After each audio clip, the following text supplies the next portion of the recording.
Hi guys, नमस्कार। Hope आप सब मस्त होंगे, ज़बरदस्त होंगे। आज हम माइनॉरिटी कैटेगरी के स्टूडेंट का फॉर्म फिलअप करना सीखेंगे। सबसे पहले हम देखेंगे इसका क्राइटेरियाज कि इसका क्या क्या क्राइटेरियाज हैं। सबसे पहले एज सभी के लिए इसका इनकम लिमिट आपका 3 लाख या उससे कम का होना चाहिए। उस रेजिडेंस प्रूफ के लिए आपका वोटर आईडी कार्ड चाहिए। यहाँ इन्होंने आधार नंबर लिखा है लेकिन आधार एक्सेप्टेबल नहीं है।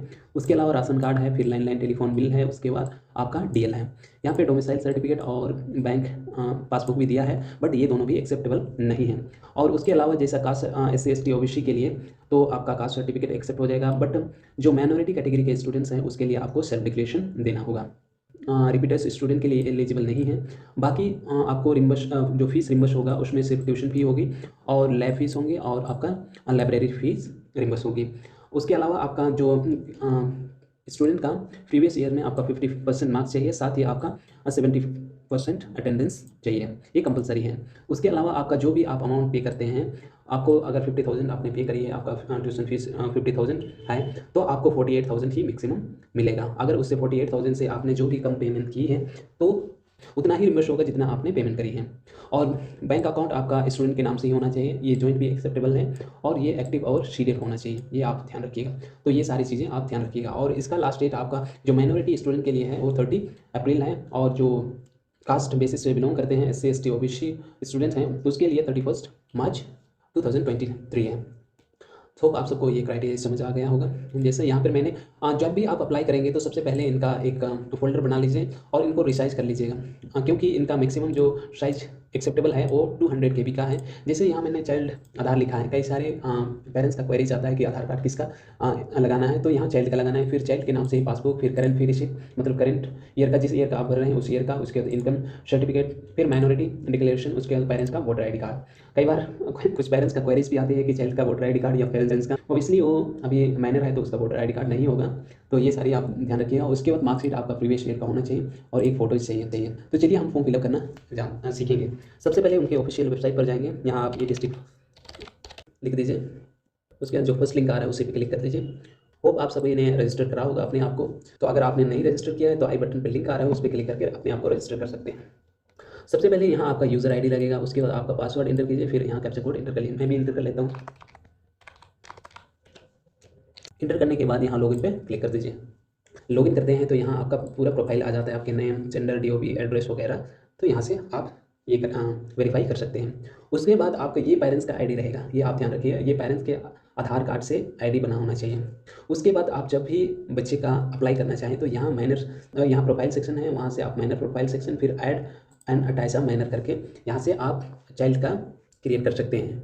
और जो भी आपका ये जो अटैच करते हैं वो आपका 18 ईयर्स से बड़ा नहीं होना चाहिए। अगर चाइल्ड 18 ईयर्स से बड़ा है तो वो खुद के आईडी से ही अप्लाई कर सकते हैं। जैसे यहाँ पे आप उनके आधार कार्ड, फिर उसका आधार कार्ड नंबर, फिर आपका यहाँ से चाइल्ड का नेम, फिर जेंडर, फिर फादर्स नेम, फिर मदर्स नेम, उसके बाद चाइल्ड का बर्थ, फिर रिलेशन कौन सा डॉटर है, सन है, तो यहाँ से फिर एड्रेस का यहाँ पूरा लिख लीजिएगा। उसके बाद यहाँ आपका ईमेल एड्रेस, फिर मोबाइल नंबर, उसके बाद यहाँ से आप फोटो एक अपलोड कर लीजिएगा। फोटो का साइज़ 50 KB से कम होना चाहिए, ठीक है। और यहाँ पर क्लिक करके आप रजिस्टर न्यू प्रोफाइल पर रजिस्टर कर लीजिएगा। तो हमने ऑलरेडी रजिस्टर किया हुआ है। तो सबसे पहले यहाँ अप्लाई ऑनलाइन, फिर अप्लाई फॉर सर्विस पर क्लिक कर दीजिए। उसके बाद यहाँ नीचे चले आइए, यहाँ आप देख सकते हैं reimbursement of the tuition fees for the minority student. तो यहाँ पे अप्लाई पर क्लिक कर दीजिए। अप्लाई पे क्लिक करते ही यहाँ आपको प्रोफाइल सेलेक्ट करने का ऑप्शन आ जाएगा, तो आप प्रोफाइल सेलेक्ट कर लीजिए और कंटिन्यू पर क्लिक कर दीजिए। क्लिक करने के बाद यहाँ पे आपका पूरा पर्सनल बेसिक डिटेल्स आ जाएगा, जो भी आपने रजिस्टर किया है उस समय। अगर आपका ये सारा चीज़ एड्रेस वगैरह या मोबाइल नंबर जो भी है आपने दिया है वो सही है तो यहाँ पे कंटिन्यू कर लीजिए। अगर कुछ मिस्टेक्स हैं और आप इसको चेंज करना चाहते हैं तो यहाँ एडिट डिटेल पर क्लिक करके आप एडिट कर सकते हैं। तो हमारा सब सही है तो कंटिन्यू पर क्लिक कर देते हैं। क्लिक करने के बाद यहाँ आप इस ब्लॉक में देख सकते हैं कि यहाँ आपका बेसिक पर्सनल डिटेल्स आ जाता है, तो यहाँ से आप जो भी है वो वेरीफाई कर लीजिएगा। उसके बाद आप यहाँ से देख सकते हैं कि reimbursement of the tuition fee belonging to the minority category. यहाँ आपको एकेडमिक सेशन नज़र आ जाएगा, फिर इसको स्टूडेंट का नाम नज़र आ जाएगा और यहाँ पे रिन्यूअल कर रहे हैं या फ्रेश कर रहे हैं ये, उसके बाद कि आप कौन सा कैटेगरी, आपको ऑलरेडी यहाँ पे कैटेगरी नज़र आ जाएगी कि आप माइनॉरिटी से फिलअप कर रहे हैं। उसके बाद कम्युनिटीज़ ऑफ द एप्लीकेंट, यहाँ पे आप सेलेक्ट कर लीजिए, आप बुद्धिस्ट से या क्रिश्चियन से या जैन से या मुस्लिम कास्ट से, सिख से। तो ये कैंडिडेट आपका हमारा क्रिश्चियन है। उसके बाद फैमिली का एनुअल इनकम आप यहाँ पे फिलअप कर लीजिएगा। नेक्स्ट सेक्शन पे आप देख सकते हैं यहाँ कॉलेज और स्कूल का डिटेल्स हैं। कॉलेज और स्कूल का डिटेल्स है। यहाँ category of schools like government है या आपका प्राइवेट है, मोस्टली यहाँ प्राइवेट स्कूल्स का ही अप्लाई होता है और गवर्नमेंट में इसका सिर्फ KB का होता है। केंद्रीय विद्यालय का, तो यहाँ आप सेलेक्ट कर लीजिएगा। उसके बाद यहाँ नेक्स्ट पे 9th पे आप administrative controlling department of school यहाँ सेलेक्ट कर लीजिएगा कि आपका कौन सा डिपार्टमेंट में आता है। यहाँ बहुत सारे डिपार्टमेंट है, तो हमारा यहाँ एजुकेशन डिपार्टमेंट है। उसके बाद नेम होता है इंस्टीट्यूट या कॉलेज स्कूल, तो यहाँ से आप अपना स्कूल सेलेक्ट कर लीजिएगा। तो हमारा सन कोलम्बस स्कूल है, तो हम यहाँ से सेलेक्ट करते हैं। सेलेक्ट करते ही यहाँ आपका एफिलिएशन नंबर और स्कूल एड्रेस और स्कूल स्टेट्स आ जाएगा, फिर डिस्ट्रिक्ट आ जाएगा, फिर पिन कोड ऑटो फिल हो जाएगा। उसके बाद जो भी आपका करंट स्टडिंग है 16 नंबर पे कौन सा क्लास में वो पढ़ रहा है वो क्लास आपको सेलेक्ट करना है। यहाँ पे ध्यान रहे जो भी क्लास पे चाइल्ड पढ़ रहा है उसी का आपको फ्री शीट देना होगा। तो हमारा 3rd में पढ़ रहा है और पासिंग ईयर हमारा 22 है। उसके बाद मार्क्स परसेंटेज आपने प्रीवियस मार्कशीट के आधार पर यहाँ सेलेक्ट कर लीजिएगा। तो हमारा यहाँ 85% है और अटेंडेंस हमारा यहाँ पे फिलअप कर लीजिए 94%। उसके बाद नेक्स्ट सेक्शन पे आपका बैंक डिटेल यहाँ फिलअप करना है। यहाँ भी आपको लिखा नज़र आ सकता है कि bank must be Aadhaar seeded. तो ये बार बार ये लोग भी कहते हैं, अगर आप बैंक अकाउंट को आधार के साथ सीडेड नहीं करेंगे तो आपको ये अमाउंट ट्रांसफ़र नहीं होगा। तो यहाँ पे अकाउंट होल्डर नेम इंटर कर लीजिए, फिर सेविंग बैंक अकाउंट यहाँ इंटर कर लीजिए। उसके बाद आपका MI शेयर कोड, उसके बाद MI शेयर कोड इंटर करते ही आपका IFSC कोड और बैंक का एड्रेस, कौन बैंक नेम और ब्रांच नेम और एड्रेस ऑटोमेटिक आ जाएगा। तो ये सारे डिटेल्स आप फिलअप कर लीजिएगा। उसके बाद नेक्स्ट आपका period of for tuition fees, आप कौन सा पीरियड के लिए ये अप्लाई कर रहे हैं। तो period for the tuition fees यहाँ आपका सेशन होता है अप्रैल से, तो यहाँ अप्रैल सेलेक्ट कर लीजिएगा। और यहाँ पे कब तक के लिए आप ये कर रहे हैं, तो यहाँ नॉर्मली आप मार्च मंथ सेलेक्ट कर लीजिएगा। उसके बाद फीस डिटेल यहाँ पे जैसा प्रीवियस क्राइटेरियाज में भी मैंने बताया था कि ट्यूशन फीस पेड और लैब फीस और लाइब्रेरी फी ये तीनों ही आपके लिए ये 3 की आप फीस यहाँ पे फिलअप कर सकते हैं। तो हमारा सिर्फ यहाँ पे बच्चे का ट्यूशन फीस अप्लीकेबल है, तो 78,000 है। तो ये सारी बाकी आप ये डिटेल आप फिलअप कर चेक कर लीजिए, क्रॉस चेक कर लीजिए। तो हमारा यहाँ क्रॉस चेक करने के बाद यहाँ कंटिन्यू टू नेक्स्ट पर क्लिक कर दीजिए। तो हमारे यहाँ कंटिन्यू टू नेक्स्ट आ गया। अब हम यहाँ पे list of the supporting document for the self, तो हम यहाँ पे अप्लाई करना सीखें। सबसे पहले आपका रेजिडेंशियल प्रूफ में मैंने 4 चीज़ें बताई थी। यहाँ आप देख सकते हैं 4 चीज़ें कौन कौन सी हैं। आप यहाँ देख सकते हैं कि यहाँ पे सिर्फ ड्राइविंग लाइसेंस है, लैंडलाइन बिल है और राशन कार्ड है, फिर वोटर ID कार्ड। यहाँ आधार आप अपलोड नहीं कर सकते हैं। यहाँ पर हम एड्रेस प्रूफ के तौर पर अपना वोटर ID कार्ड दे रहे हैं। आप यहाँ पर आप अपने हिसाब से जो भी आपके पास अवेलेबल है वो आप यहाँ दे सकते हैं। यहाँ पे आप इंटर करने के बाद यहाँ चूज़ फाइल पे, और जो मैंने बोला था कि मैक्सिमम साइज़ आपका 200 KB का एक्सेप्टेबल है, यहाँ से आप फाइल सेलेक्ट कर लीजिए जहाँ पे आप रखे हैं। यहाँ पे हमारा पेरेंट्स वोटर ID कार्ड, उसके बाद यहाँ टिक मार्क दीजिए, उसके बाद अपलोड पे क्लिक कर दीजिए। यहाँ आप देख सकते हैं document has been uploaded successfully. तो उसके बाद हम दूसरा डॉक्यूमेंट देखते हैं, उसका प्रूफ ऑफ आधार प्रूफ है। तो यहाँ आधार कार्ड के लिए आप सिलेक्ट डॉक्यूमेंट कर लीजिए। तो डॉक्यूमेंट हम आधार कार्ड सेलेक्ट कर लेंगे। उसके बाद डिपार्टमेंट सेलेक्ट करना है, तो सिलेक्ट UID सेलेक्ट कीजिए। उसके बाद यहाँ पे आप डॉक्यूमेंट नंबर पे आधार नंबर इंटर कीजिएगा। यहाँ आप देख सकते हैं आधार वेरीफाई हो चुका है। तो यहाँ चूज़ फाइल पे जाकर जो भी आपने रिसाइज डॉक्यूमेंट रखा है वहाँ से चाइल्ड का आधार सेलेक्ट कीजिए, और जो नीचे टर्म्स एंड कंडीशन है उसको टिक कीजिए, और उसके नीचे आप जो अपलोड का ऑप्शन है उस पर क्लिक करके आप अपलोड कर लीजिए। यहाँ आप देख सकते हैं document has been successfully uploaded successfully, तो यहाँ ओके कर दीजिए। नेक्स्ट हमारा इनकम सर्टिफिकेट अपलोड करने का ऑप्शन है, तो इनकम सर्टिफिकेट अपलोड करते हैं। इनकम सर्टिफिकेट के लिए यहाँ पे आप इनकम सर्टिफिकेट सेलेक्ट कीजिए। उसके बाद यहाँ रेवेन्यू डिपार्टमेंट सेलेक्ट कीजिए। उसके बाद यहाँ पे आप डॉक्यूमेंट नंबर सेलेक्ट कीजिए। यहाँ आपका देख सकते हैं आप वेरीफाइड हो चुकी है। उसके बाद यहाँ पे मैक्सिमम डॉक्यूमेंट अपलोड कर लीजिए। यहाँ चूज़ फाइल पे सेलेक्ट कीजिए। उसके बाद यहाँ इनकम सर्टिफिकेट, फिर ओपन पर, फिर यहाँ टिक मार्क दीजिए। उसके बाद अपलोड पे क्लिक कर दीजिए। आप देख रहे हैं ना यहाँ पे साइट कांट बी रीच्ड, इसीलिए आपसे कहना चाह रहा हूँ जितना जल्दी हो सके आप डॉक्यूमेंट अरेंज कर लीजिए और जितना जल्दी हो सके आप अप्लाई कर दीजिए, क्योंकि इनका हैवी एप्लीकेशन की वजह से आजकल इनका साइट प्रॉपरली नहीं चल रहा है। सो आपसे रिक्वेस्ट है कि जितना जल्दी हो सके आप अप्लाई कर लीजिएगा, सो दैट लास्ट मोमेंट में आपका ऐसा ना हो कि आपका एप्लीकेशन रह जाए। यहाँ पे हमारा document has been uploaded successfully, तो यहाँ ओके पर क्लिक कर दीजिए। उसके बाद यहाँ पे भी आप देख सकते हैं बैंक डिटेल विद आधार शीटेड, ये बार बार कह रहा हूँ क्योंकि इनका रिक्वायरमेंट यही है। उसके बाद यहाँ अपलोड पर क्लिक कर दीजिए। उसके बाद यहाँ पे आप डॉक्यूमेंट सेलेक्ट डॉक्यूमेंट, तो कॉपी ऑफ बैंक डिटेल। उसके बाद डिपार्टमेंट यहाँ पे क्लिक करते ही अदर आ जाएगा। उसके बाद अदर डिपार्टमेंट नेम, या तो आप यहाँ पे आप बैंक नेम लिख दीजिए या तो आप सिर्फ बैंक लिख दीजिए। हमारा कैनरा बैंक है तो हम कैनरा बैंक लिख देते हैं। उसके बाद डॉक्यूमेंट नंबर में आप बच्चे का जो अकाउंट नंबर है वही आप फिलअप कर लीजिएगा। उसके बाद यहाँ अपलोड डॉक्यूमेंट, उसके बाद सिलेक्ट कर लीजिए। उसके बाद यहाँ पे आपका चाइल्ड बैंक पासबुक, उसके बाद यहाँ टिक मार्क दीजिए और अपलोड पर क्लिक कर दीजिए। यहाँ भी document has been uploaded successfully. उसके बाद हमारा मार्कशीट है। मार्कशीट आपका प्रीवियस ईयर का होना चाहिए और आपका यहाँ पे attendance proof verified by the schools, उसमें आप साइन, सिग्नेचर और स्टैम्प लगवा दीजिए सो दैट ये वैलिड हो जाएगा कि ये स्कूल से वेरीफाइड है। तो ये आप ध्यान रखिए। उसके बाद यहाँ डॉक्यूमेंट सेलेक्ट कीजिए। उसके बाद यहाँ अदर्स, यहाँ पे आप अदर डिपार्टमेंट नेम में, यहाँ अदर डिपार्टमेंट नेम में आप स्कूल का नाम लिख सकते हैं या सिंपली आप स्कूल लिख सकते हैं। उसके बाद डॉक्यूमेंट नंबर पे आपका जो भी एडमिशन नंबर है वो आप फिलअप कर सकते हैं। तो ये हमारा एडमिशन नंबर है या एनरोलमेंट नंबर, यहाँ सेलेक्ट कर लीजिए डॉक्यूमेंट और यहाँ से हमारा प्रीवियस ईयर मार्कशीट। उसके बाद यहाँ पे टर्म्स एंड कंडीशन को टिक मार दीजिए और अपलोड पर क्लिक कर दीजिए। यहाँ पे आप देख सकते हैं document has been successfully uploaded. उसके बाद फी रिसीट, आपका फी रिसीट के लिए आप यहाँ पे डॉक्यूमेंट सेलेक्ट कर लीजिए। उसके बाद यहाँ पे डिपार्टमेंट नेम, यहाँ पे सिंपली आप इसको लिख लीजिए। इस पर क्या होता है कि आपका फी रिसिप्ट जो होता है, कई बार ये क्वार्टरली लेते हैं, 3 मंथ्स का एक बार लेते हैं, लेकिन आजकल सिस्टम ये हो गया है कि मंथली वो लेते हैं स्कूल्स वाले।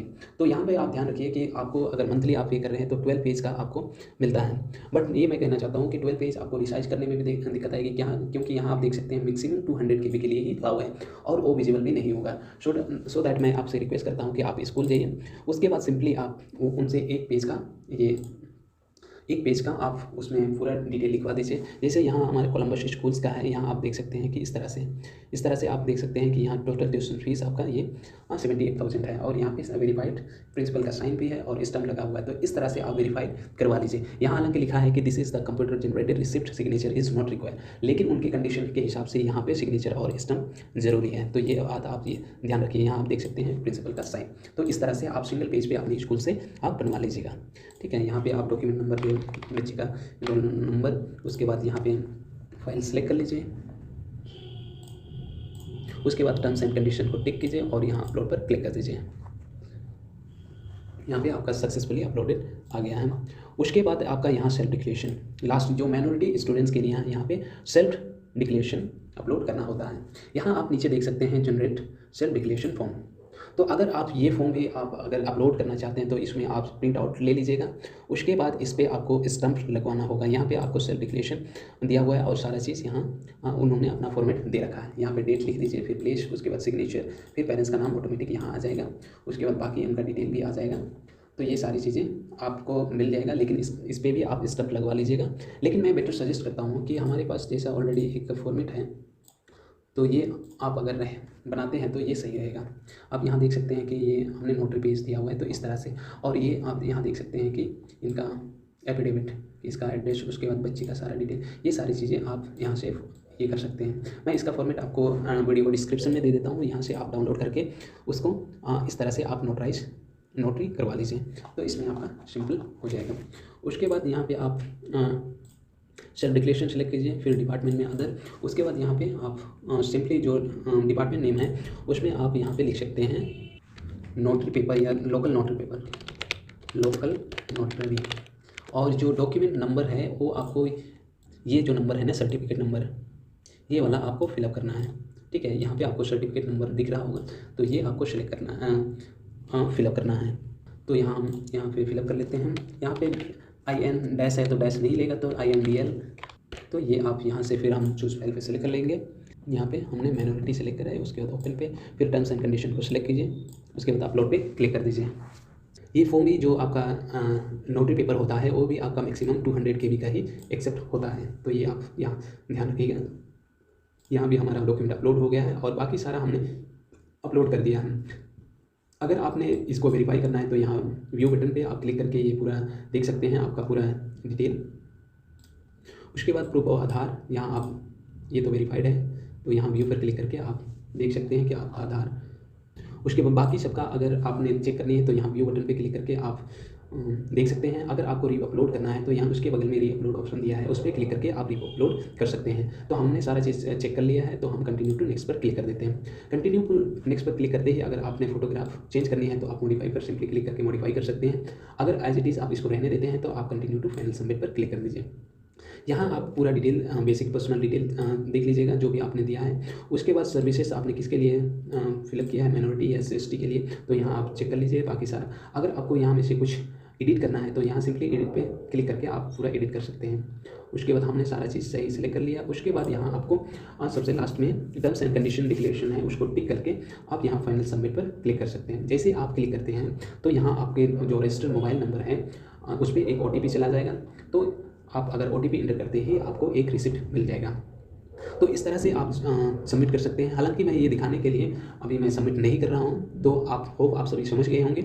और अप्लाई करने के बाद जो रिसिप्ट के साथ उसके बाद क्या करना है, सबसे मोस्टली इंपॉर्टेंट बात कि जो भी आप अप्लाई किए हैं और स्कैन करके जो भी अपलोड किए हैं वो सारे डॉक्यूमेंट का एक सेट बना लीजिए और सबसे ऊपर इसका रिसिप्ट जो आएगा तो वो आप उसके ऊपर स्टेच कर लीजिए और आप ये सारे डॉक्यूमेंट को स्कूल में जमा कर दीजिए। स्कूल में क्यों जमा करना है, क्योंकि वहाँ आपको जो भी आप डॉक्यूमेंट जमा करेंगे उसके बेसिस पे आपका वेरीफाई होगा। कई बार क्या होता है कि उनको समझ नहीं आता और वहाँ नहीं जानते हैं चेक करने, तो उसमें उनको दिक्कत आती है। अगर उन्होंने सारा चीज़ सही भी आपने अपलोड किया है तो चेक करने की ज़रूरत नहीं, एक बार वो लोग वेरीफाई करेंगे तो उसके थ्रू से आपका इजीली स्कूल से वेरीफाई हो जाता है। इसके अलावा अगर कुछ भी कन्फ्यूजन या प्रॉब्लम्स आ रही है तो आप वीडियोज़ के कमेंट सेक्शन पर जाकर कमेंट कर दीजिए, मैं इसका जवाब जरूर दूंगा। और ऐसे ही वीडियोज़ के लिए आप हमारे चैनल को सब्सक्राइब कर बगल वाले बेल आइकन को दबाकर ऑल पर सेलेक्ट कर लीजिए ताकि ऐसे ही वीडियोज़ आपको मिलते रहें। तो वीडियो को देखने के लिए धन्यवाद।